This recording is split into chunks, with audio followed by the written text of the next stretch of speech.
పిల్లలకి తెలిసిన ప్రపంచం ఏముంటుందండి? First family, family. పేరెంట్స్, తర్వాత ఎక్స్టర్నల్ ఫ్యామిలీ, దాని తర్వాత స్కూల్ అండ్ ఫ్రెండ్స్, తర్వాత neighbours.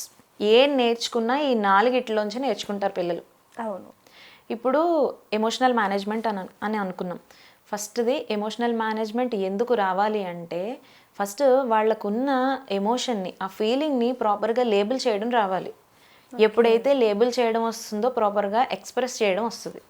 Second thing ethical thinking. Ethical thinking ఎందుకు రావాలి అంటే అవతల మనం చేసేది మంచి పనా చెడు పనా అనేది వాళ్ళకి ఎప్పుడైతే తెలుస్తుందో, చిన్నప్పటి నుంచి కూడా ఎప్పుడైతే తెలుస్తుందో ఫ్యూచర్లో వాళ్ళు రాంగ్ స్టెప్ తీసుకోరు ఎప్పుడు కూడా.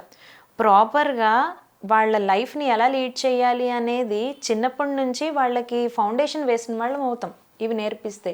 దీంతోపాటు ఎంపతి ఎందుకు ఉండాలి అంటే అవతల వాడి ప్లేస్లో మనం ఉండి ఆలోచించాలి. అలా ఆలోచించడం నేర్పించినట్లయితే ఎవరిని హట్ చేయాలని, వాంటెడ్గా వాళ్ళని టీజ్ చేయాలని, బుల్లింగ్ చేయాలి అని మాత్రం ఎవరికి రాదు. సో ఎంపతి అనేది పిల్లలకి చిన్నప్పటి నుంచి నేర్పించాలి. అసలు ఇవన్నీ ఎక్కడి నుంచి నేర్చుకుంటున్నారు?